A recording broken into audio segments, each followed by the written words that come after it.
Hello everyone. Takashi कोटेगावा। आपने Takashi कोटेगावा के बारे में सुना होगा, जिन्होंने सिर्फ 1 लाख से 100 करोड़ कमाए। लेकिन क्या उनकी ट्रेडिंग स्ट्रैटेजी 2025 के इंडियन मार्केट में काम करती है? आज के वीडियो में मैं live chart, real back test और डेमो ट्रेड के साथ उनकी स्ट्रैटेजी का टेस्ट करने जा रहा हूं। और ये बिल्कुल फ्री है। फीस आपके लिए रहेगी 20,000 लाइक्स। वीडियो को स्किप ना करें लास्ट तक, क्योंकि आपको वीडियो में strategy breakdown, chart, example, profit loss का सच और क्या ये इंडियन मार्केट के लिए सेफ है, मैं आपको सब कुछ दिखाऊंगा। ताकाशी कोटेगावा कौन थे? ताकाशी कोटेगावा एक जापानी ट्रेडर है, जिसे बीएनएफ के नाम से जाना जाता है। उन्होंने 2001 में सिर्फ 10 लाख येन से ट्रेडिंग शुरू की और कुछ ही सालों में 10 बिलियन प्लस येन कमाए। उन्होंने केवल इंट्राडे ट्रेड किए और हर दिन केवल 1 या 2 ट्रेड किए। सबसे बड़ी बात, कोई ओवर ट्रेडिंग नहीं। Tight stop loss, news base, volume, breakout. उनका फोकस था डिसिप्लिन बीट्स इंटेलिजेंस। क्या उनकी स्ट्रैटेजी विनिंग रेट इतनी हाई थी कि उन्होंने 100 करोड़ कमा लिए? आइए स्टार्टिंग से बात करते हैं। साल था 2000। जापान के एक छोटे से कमरे में टकाशी ने शेयर मार्केट में कदम रखा। उस वक्त उनकी जेब में सिर्फ लाख येन थे। वो घंटों तक चार्ट्स को पढ़ते रहते थे, जैसे कोई साधु अपनी किताबों में खोया रहता है, लेकिन वो कभी भी फालतू रिस्क नहीं लेते थे। फिर आया साल 2005 और टकाशी की जिंदगी हमेशा के लिए बदल गई। जापान की एक ब्रोकरेज कंपनी मिज़ुहो ने गलती से जेकॉम नाम की कंपनी के 610,000 शेयर एक रन में बेच दिए। मार्केट में हड़कंप मच गया, लेकिन बीएनएफ ने वो देखा जो कोई नहीं देख सका। उन्होंने तुरंत वो गिरते हुए स्टॉक्स खरीदे और जब प्राइस सुधरा तो उन्होंने बना लिए $17 मिलियन, यानी 140 करोड़ रुपए सिर्फ एक दिन में। ये थी उनकी पहली बड़ी उड़ान।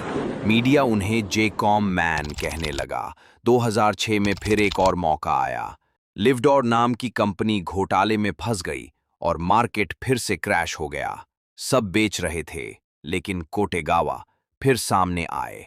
उन्होंने पैनिक बाइंग की और कुछ हफ्तों में फिर करोड़ों कमाए। उन्होंने साबित कर दिया कि वो केवल किस्मत से नहीं, स्किल से जीत रहे हैं। 2008 में ग्लोबल फाइनेंशियल क्राइसिस ने कई करोड़पतियों को गरीब बना दिया। कोटेगावा को भी नुकसान हुआ, लेकिन उन्होंने कभी अपने नियम नहीं तोड़े। धीरे धीरे वो फिर से ट्रैक पर आए। उन्होंने सीखा कि हर गिरावट के बाद वापसी का मौका जरूर होता है। आज के ज़माने में जहां लोग लैम्बोर्गिनी और रोलेक्स दिखाकर ट्रेडिंग सिखाते हैं, बीएनएफ अब 1,000 करोड़ से भी ज़्यादा नेटवर्थ के मालिक हैं, लेकिन आज भी वो न कोई हेज फंड चलाते हैं, न पब्लिक सेमिनार। वो खुद को कॉमन मैन मानते हैं। उनका एक ही नियम था, मार्केट को मत हराओ, मार्केट को समझो। इंटरनेट पर बहुत आर्टिकल्स और वीडियोस है कि वे RSI, trend line, candlesticks etcetera follow करते हैं, लेकिन हमने सबको एनालिसिस करके एक कंक्लूजन निकाला है। तो अब आइए ताकाशी की स्ट्रैटेजी को सिंपल तरीके से समझते हैं। ट्रेड टाइम सुबह के 9:15 से 10:15 के बीच ब्रेकआउट का वेट करना। Entry strong breakout plus volume spike. Tools वी वेप 5 मिनट का चार्ट। वॉल्यूम स्टॉप लॉस 2% या लास्ट स्विंग लो। टारगेट 1:2 या 1:3। रिस्क रिवॉर्ड उनका कहना है न्यूज के बाद मार्केट ओवर रिएक्ट करता है और यहीं से मोमेंटम में पैसा बनता है।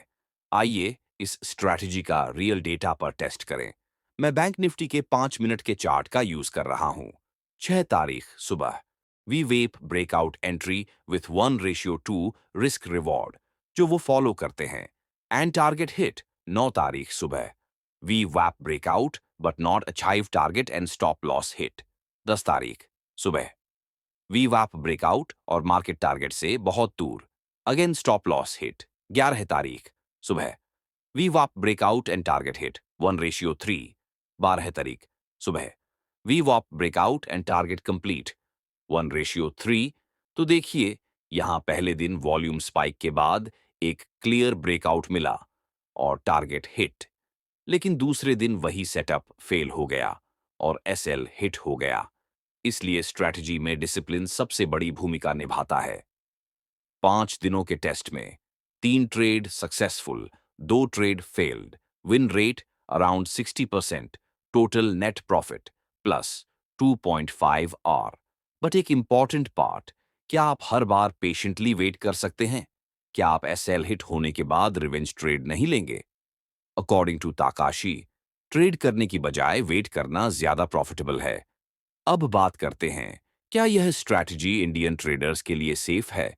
Works well in Nifty 50, bank Nifty, news days जैसे budget, RBI, US Fed, risky in, sideways market, over leveraged trade. तो अब आप डिसाइड करें, क्या ताकाशी कोटेगावा की स्ट्रैटेजी 2025 के मार्केट में काम करती है? अगर आप डिसिप्लिन हैं, रोजाना 1 से 2 सेटअप का इंतजार कर सकते हैं और रिस्क मैनेजमेंट फॉलो करते हैं, तो ये स्ट्रैटेजी आपके लिए प्रॉफिटेबल हो सकती है।